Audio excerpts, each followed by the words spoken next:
Hello, guys. We're seeing African leaders siding up with the Western oppressors, the very people who want to tear us apart. And we're seeing a disunity going on in Africa. Right now in Ghana, we have Ghanaians yelling, let's deport Nigerians. In South Africa, I saw a video recently. South Africans are asking foreigners to leave their hospitals. They want Nigerians out. They want African foreigners out. So I ask, where is the African unity? Today, my guest, a beacon of Pan-Africans. She's a beautiful mother, fashion designer, but she's also an activist. Her name is Nina Koshie Jamison. Welcome, Koshie. Before I even go into the Pan-African stuff, with all these Western leaders siding up with our African, some of our African leaders, how does that make you feel as a Pan-Africanist? What I'll say is it's on to them. It's on to them. If you do not feel the disrespect, then it's your own palaver.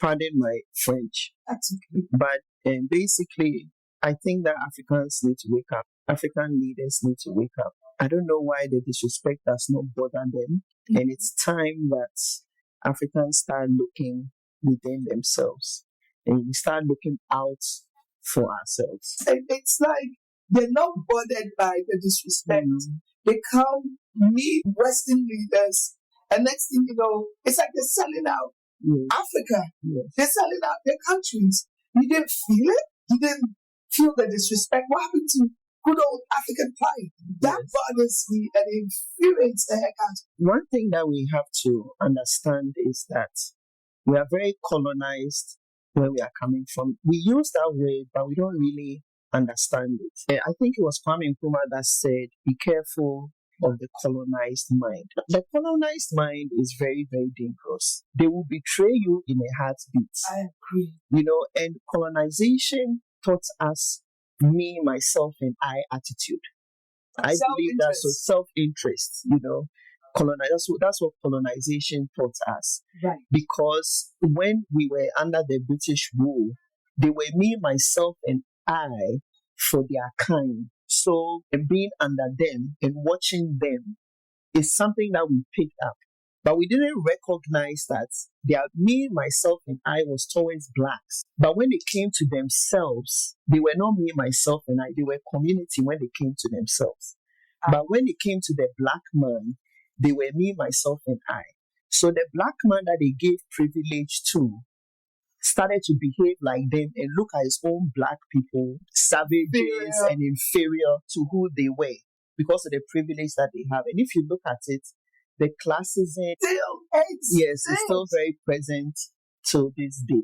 Right. So the leader that is coming here, he has money, he gets away with a lot. He's still a privileged class. And then also colonization taught us to put our hand behind our back end. Once you are going to get it, it's okay.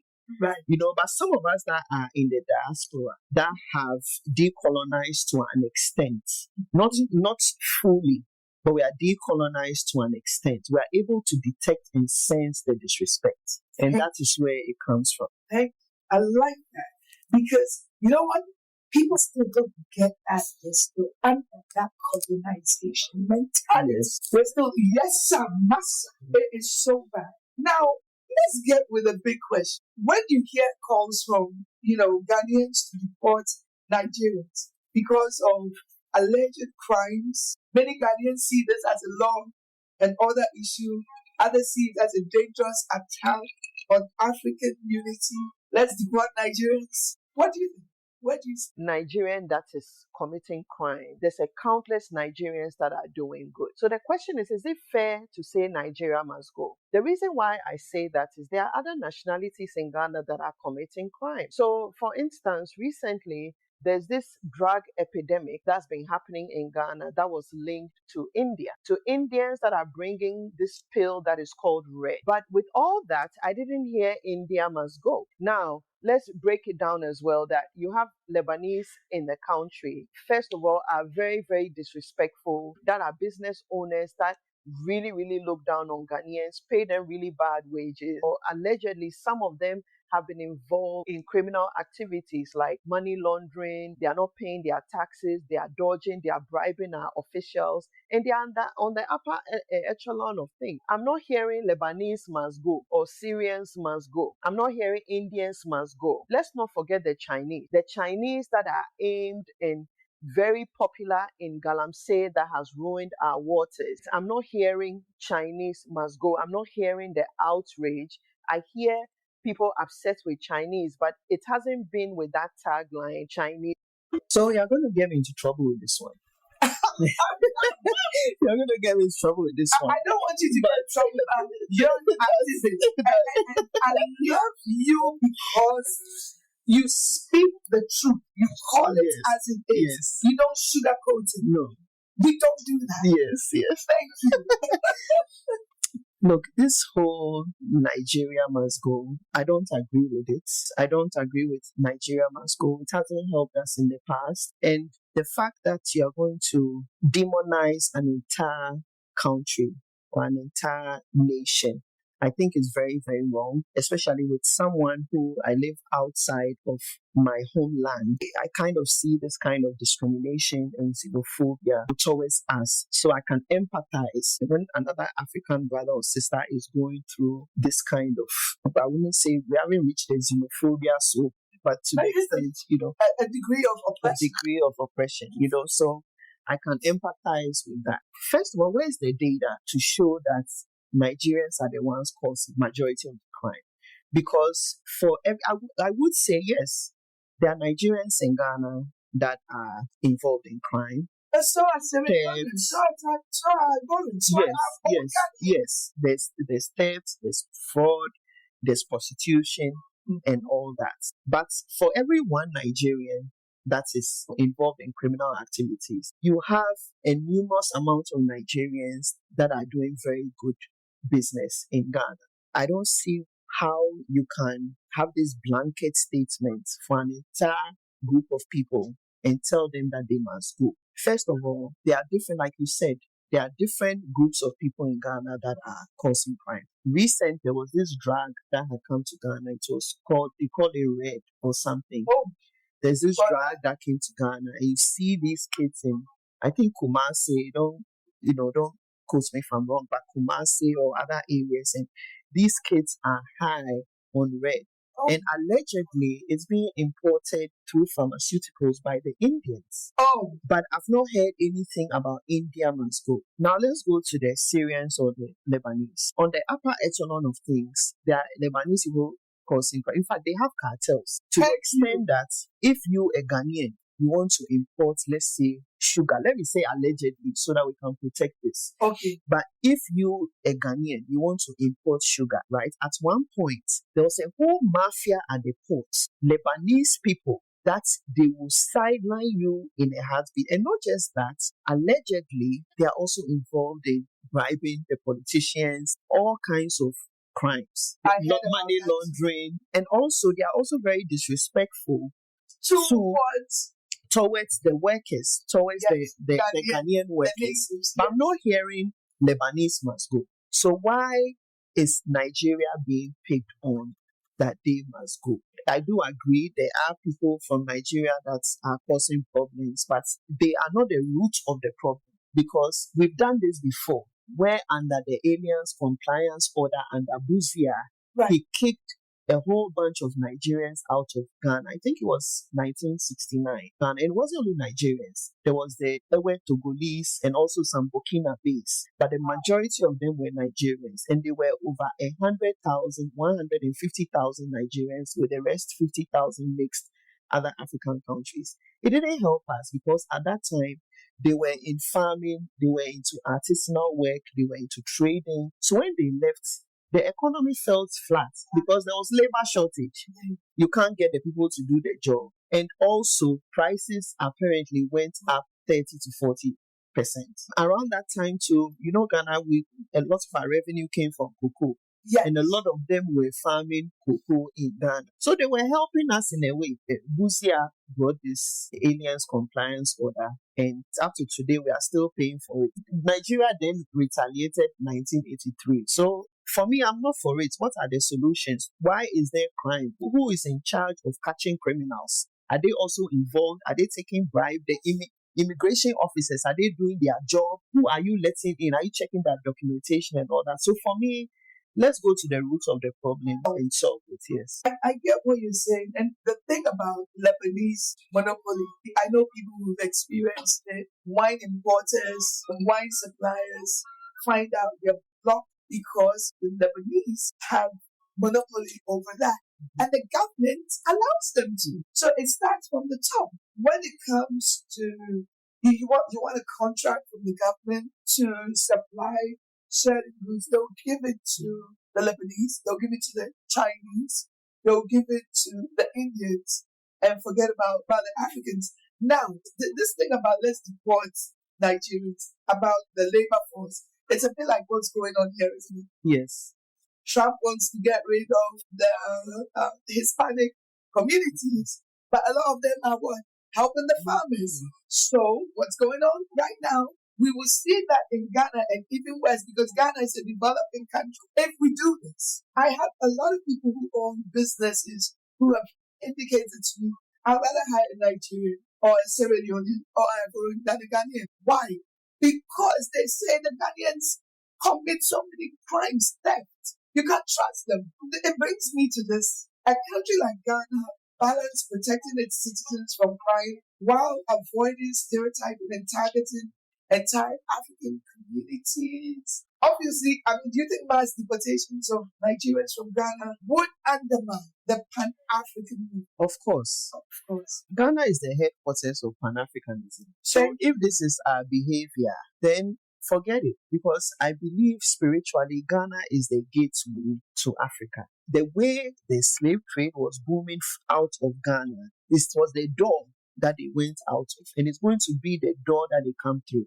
So if you realize when it comes to the year of return and all these things, it started from Ghana. Yes. Spiritually is the doorway. Once they come to Ghana and they get their feet a bit wet, then you can venture into other African countries. So if Ghana gets into this type of behavior, it looks really bad on us. It does, and it doesn't help our economy to grow, and it doesn't help our desire to unite with killing the dreams of our forefathers and our leaders. Okay, so Koshie, you've always championed unity across African borders. Now, how do we reconcile that vision when real tensions and conflicts arise between African nations? Because you know what? Some say Pan-Africanism is good in theory, but unrealistic in practice. What's your response to that? When it comes to uniting, as Black people, we are going to have to unite in our hearts and our minds first. And how we can accomplish that is, that's why I started the Attitude movement, to raise the conscience of the Black man, to start focusing on the continent. Because the reason why we are disrespected worldwide is because our home is not respected. And nobody is going to build our home for us. And it's the only place where we are not treated like a three-quarters of a human being. Africa has its problems, trust me. Africa has its issues, like the petty stealing, but that's what happens when people are impoverished. The question is, what are we, descendants of Africa, going to do about it? We have leaders who openly align themselves with Western political agendas, especially when those agendas harm African unity. So why won't someone sit in somewhere and say that Pan-Africanism is dead? I know what you're trying to do with Attitude, get us to reconnect. And people who are not aware to develop awareness, consciousness, why we need to get together, work together to rebuild and develop Africa so that people will stop referring to us as developing countries. I don't like the phrase that, well, anyone uses it around me, they'll probably get a cheeky remark from me. Do you think the debate going on about deportation, South Africa deports other African foreigners, especially Nigerians, Ghana deports Nigerians, do you think it's being influenced by external powers or internal politics? I think there are different contributing factors to why we are in the situation that we are in. Yes, we do have external factors, but we do have internal aspects of it as well, where you have the colonized mind that is working against its own people. When I said I lost my train of thoughts, Right. the point of Afritude was to raise the black consciousness. The reason why I keep on going back to that is Africans, it's like we don't even know who our enemy is. No. We haven't recognized what the No. problem is. No. So if you've not recognized what the problem is, how are you going to fix the problem? We are not educated as to why we are in the situation that we are in. One. Two, we are not aware that we actually need each other to get out of this situation. And three, the reason why I use attitude and art is because we have a lot of work to do in getting into the subconscious of people. And that is something that art can do. Creatives are going to play a key role in changing Africa's narrative. And people take creatives like a joke, like what we are doing right now. Right now, I put you under creatives. Right. You are having a video, you are bringing awareness to what is happening in Africa. We are, in this video, we're also letting people know that we are Ghanaians and we are not for Nigeria must go. No, we're not. We're not for Nigeria We're must go. unapologetically Ghanaians, but we don't support Nigerians must go. Yes, we don't support, and we might get a lot of flack for it, but it is what it is, right? Exactly. We are not aware. But one thing that creatives can do, they have a way of getting into the subconscious of people and teaching people. Let me give you a typical example. For instance, look at what Afrobeat has done for the continent. Look at what Amapiano is doing for the continent. For the first time in history, Africa is becoming important to the extent that we are becoming a topic. You know, them Africans. And at first, we were not important. We were the scum of the earth. But now, because of social media, which is a creative space, because of social media, because of music, right? At least people are starting to look to us. People are starting to travel to the continent. They are realizing that, oh my God, these people were not actually living like animals. But the same oppression that we face here, they are also facing this. This is where the attitude came in, and I started to have an African attitude. Let's be proud about it. And if music has done it, fashion also has the ability to do that. Because if you wear a Kwame Nkrumah t-shirt, someone's going to ask you, who is he? People learn about our culture through our clothing. I went to Italy some time back, and when I went, I'm in fashion, so I had seen Dolce and Gabbana's, I think they had released their resort wear at that time. I can't remember the date, so I won't say it before people go Google. But they had released their resort wear, which became this print that I thought was really nice. Then we go to Italy, and we go to this small town, and I see this in like ceramic all over the place. So Italy just told us a story of their town on the clothing. So I recognized it immediately. So that's what the Kente has done for us. They are the grass symbols. We are telling our stories. We are waking people up, and not just fashion. The cooking as well, the food, the jollof. So not to go on a tangent, and but the bottom line is, this is why we are doing what we are doing, because we they said 2063 we are going to unite. So this is the work that we are doing to wake up the youth and let them know that, hey, start focusing and have on the continent and start having an African attitude. Attitude. I love it. I love my Nigerians, Niger people, but Ghanaian jollof is nicer than yours. Okay. We make better jollof. If you like, I can challenge your best jollof chef. Bring that person around to meet me. So this is getting more exciting by the second. I'm sure everyone can tell from my face. I'm so excited. For those of you who don't know, Nina and I come from the Krobo tribe, in where you find our beads, our artwork. And I don't speak the dialect. I don't think she speaks the dialect, but we speak the Gang language because we're under the Gang Adambe group. African. Now, as a fashion designer, you've already touched on it, an activist. How do you use the art and culture to promote African unity? I have two different brands. Right. There's one that I'm using to rebrand the continent, which is the Koshie O, more elevated looks. And I bring a lot of things from our cultural background in the designs. Wow. So that's Koshie, that's the rich auntie vibe, that's Koshie O. And then also, my men's shirts was primarily what puts me in the forefront. Yes. So that's what Koshie O is about. So I tell a lot of stories, like basically different aspects of the richness in our culture and stuff. If you are new here, my name is Nina and I'm the designer for a clothing brand, Koshie O. I'm known as making the best African luxury, especially men's shirt. I was known for that. But I recently started an attitude movement where I'm using streetwear as a medium to tell our stories because I know fashion can get into spaces that videos can't. We're telling our own stories and we're changing the narrative through fashion. So that's what I do. But I'm here and I just blabbermouth about what's going on in the continent and how we can bring change to make it better. So if you like this, subscribe, stick around, and this is the Attitude movement. But recently, I decided that I was going to tell stories from my tribe, which is the Krobo people. And the reason why I would say I subconsciously had a design years ago without thinking about it. But I subconsciously had a chain print where I had the glass beads that we are known for. Right, all the beads, the waist beads that people are wearing, and the glass beads. It's coming from the Krobo.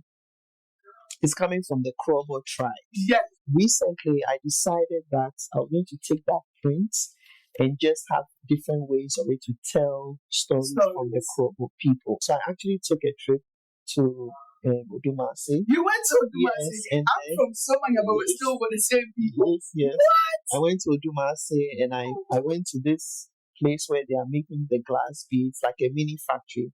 Wow. You know what I find very ironic? When I went there was a book that was written. And when I went, it was a Dutchman that has come to our tribe to write our book. Can you imagine? Is it this book? Yes. So the name, I think it's like, and actually, ironically, the person who co-wrote it is a Java. Oh! Has your last name. Somebody has my last name. Yes, that name is very unique, so I'm probably related to it. Yes. An Oyibo man has to come into my village to that's what I mean by we have to wake up as Africans. Oh my God. We have to wake up and do our own things. Because they'll tell our stories for us through their lens. Exactly. And that's what has been done and perpetuated through the media, and everywhere we go, nobody respects us.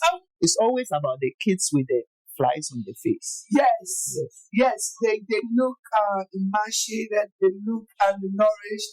It's like some people still believe we live on trees. What campaigns or initiatives have you worked on that address inter-African relations or anti-immigrant sentiment? Have you worked on any initiatives besides the Attitude movement? Well, like what I said, we're going to have to connect in our hearts, in our minds, and actually it's working. I've met people that recognize me and like, you know what, because I listen to your videos, now when I see other Africans, I pay more attention to have conversations with them. Wow. So for instance, I knew someone who went to Dubai. She always goes to Dubai. Yes. And when you go somewhere, you get the driver that will pick you will be African, the doorman, and things like that. For some reason, as American as she is, when she gets in the taxi, she's just on her phone. She does what she goes to work. But after she started listening to my videos, when she travels and she sees anybody of African descent, right, she engages. Oh, where are you from? Oh, I'm from the DR. Oh, wow. So what's the situation there? And it's having this effect on people, right? Wow. I don't know if my daughter would like me to say this, but she's been hearing me talk about these things, and now she's talking about it with her friends. Oh, see? Right? And See? my oldest daughter as well. Right. She's also reading. Because I've been saying it so much. Right. She's also reading some of the historical figures that we have, and these are American kids. So I think it's working. And my daughter, who was in her 5th grade, even her Oyibo friends wanted the attitude. They were like, "You like Ghana so much." Yes, I'm teaching them to love where they come from and influence their friends. So now their Oyibo friends want to wear attitude. I don't even know how to say the thing. There you go. African attitude, you know? Yeah, there you go. But you see, this is what we need. People like Nina who are raising consciousness, using her attitude movement, her artwork. I thought I was a Pan-Africanist until I listened to you. And I thought, I've been looking at it from a different perspective. I like what she's saying because she's making sense. We have to unite.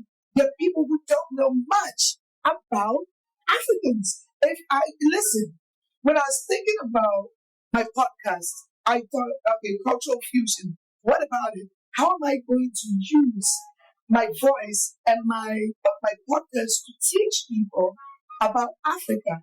It's not just the culture has a lot to do with who we are, but we need to tell the stories the right way. We have to talk about unity. How do we unite? We have to tell people, look, we're not just dirty people living on trees.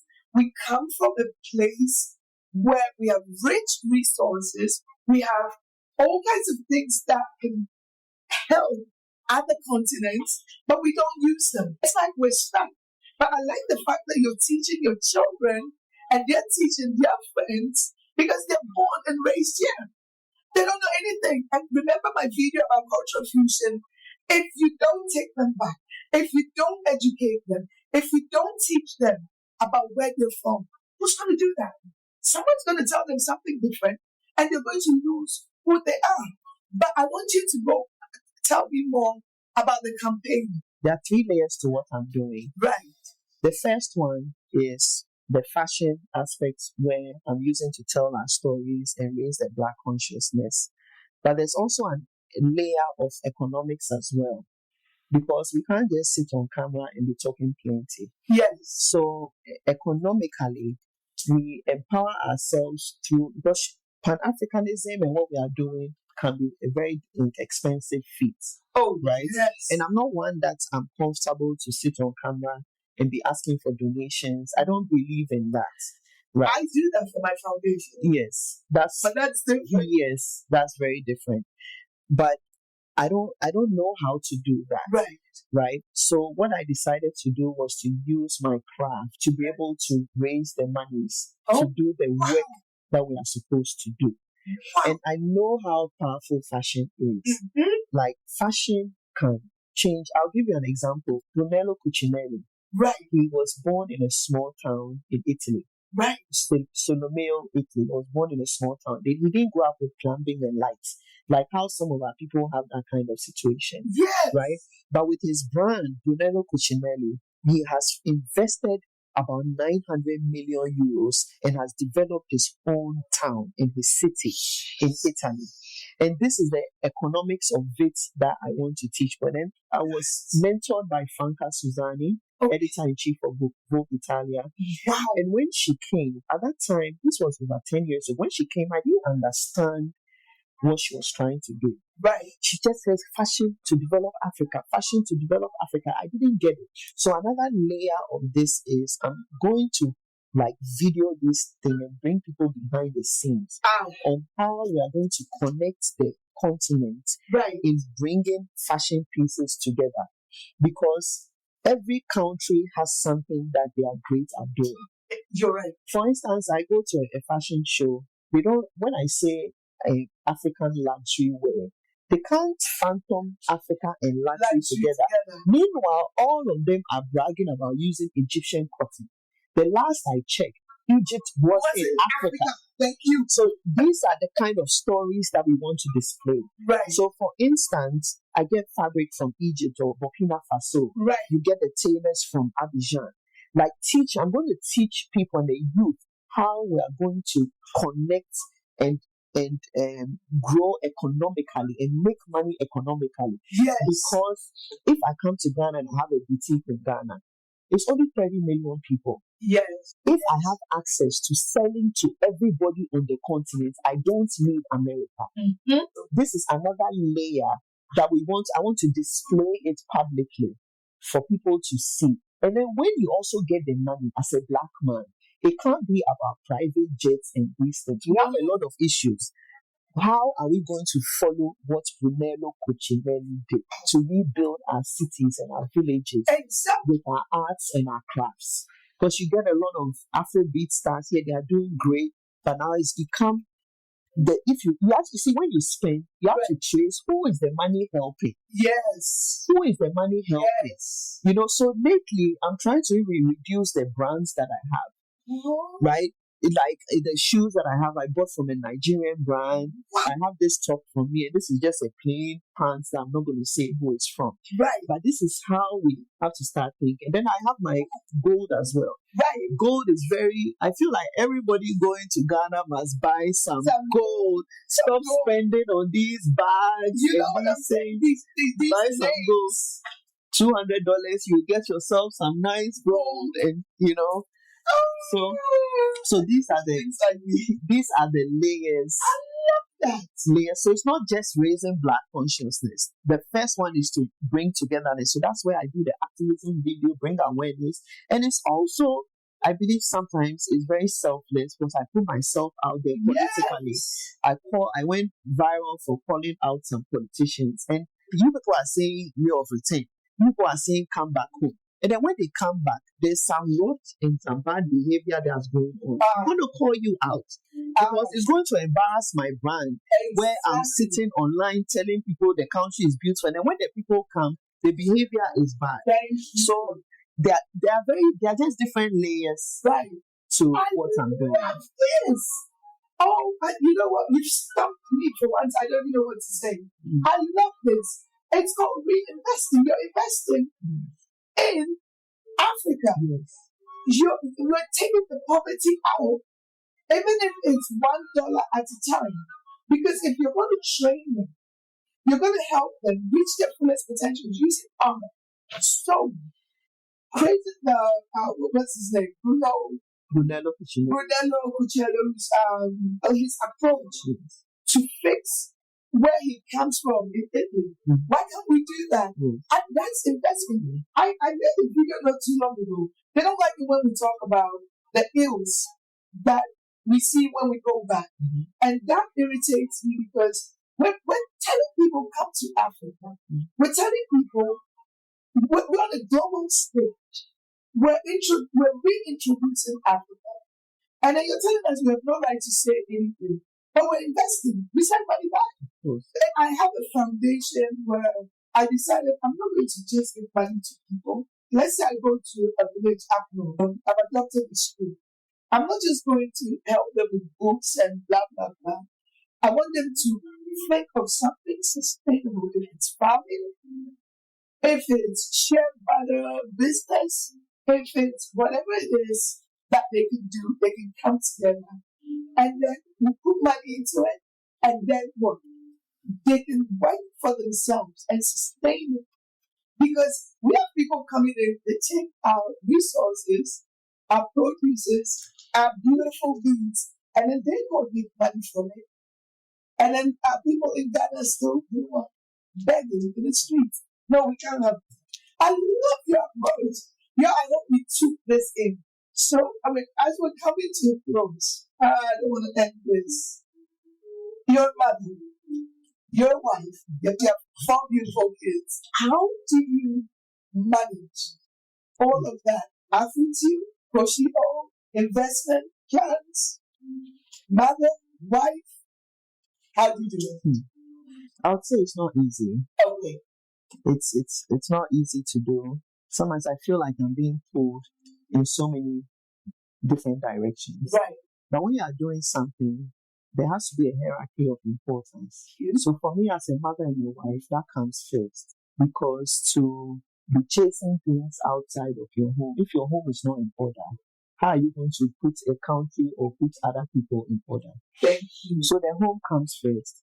It can be very, very challenging, especially when we're in a place in America where you have to do everything. Yes. Right. We don't have the house help. We don't have We the don't have house the guy help. We don't have those things. You And know, the driver. I also like my things in a A certain particular way. order. So, and I can't live in mess, in this disorderliness. I'm not able to think. So I end up working a lot. And now the kids are getting older, so they are helping. Yeah, help. So that comes first. And then I make time for putting out my videos and also my designs and stuff. But it can be very, very challenging. And Yes. I realize that when I do wake up very early, Right. especially when the kids start school, I'm able to get a lot done. Right. And then Right. during the day, I have some errands and things that I have to do for the home. I must say that my husband is very helpful Right. and very compassionate and very understanding. That also helps with, with the burden of the house duties or the motherly duties. It helps with that. Wow. So that's how you balance it. I like that. Family first.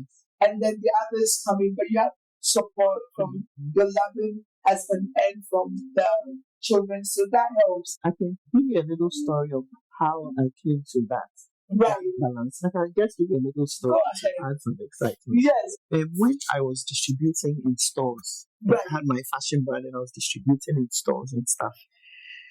I felt like I was lacking when it came to my business because I couldn't just up and travel. I couldn't just go certain places just like that because of my duties as a mother and a wife. Right. I couldn't just go. So at some point, I started to resent my motherhood. Oh. Right. I started to resent it Yeah. without realizing what was going on. And then maybe I'm putting the kids, and sometimes the kids can stress you. So maybe I'm putting my kids to sleep and I say, just go to bed, because I want them to go to bed so that I can go and do my thing. But in fact, God pulled my ears. Yes. And one time, Which he typically does.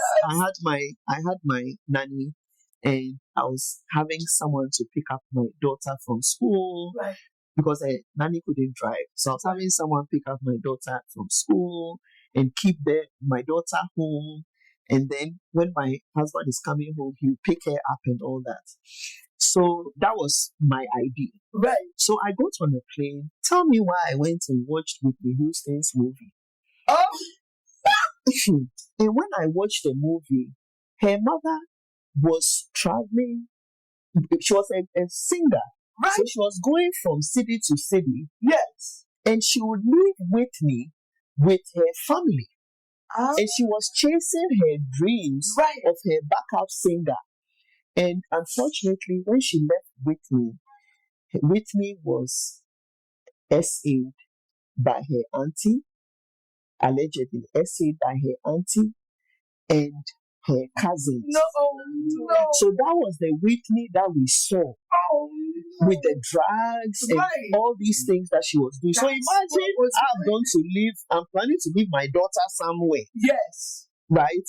And in the end, Whitney, look at what happened to her. And it all stems from leaving your child. Yes. And like you made that secondary. A lot of kids have gone through that. Yes, you make that secondary. Yes. Right? So when I was sitting on the plane and I was watching this movie, I realized I have done the same thing. Yes. But I was just, by God's grace, I nipped it in the bud. Right. So when I saw that and I was on my way to Vegas and I think we stopped in Chicago or Detroit, I can't remember. When I stopped, I called my husband immediately and I said, better call Uber to pick up my daughter from school right now. She should stay home for 3 days if I've not come. Yes. It's not because I don't trust the people around me, but I just wanted to get out of that habit of leaving your children because you are chasing a dream. Right. So after that, I became very relaxed and I took my time with my business and I was able to put them first. And the time that the projection has come. Yes. That's the dynamite story. Guys, remember, when you have a business, when you're chasing your dreams and you have a family and you don't know what to do, remember Koshie's story. You have to prioritize what's important. Family first.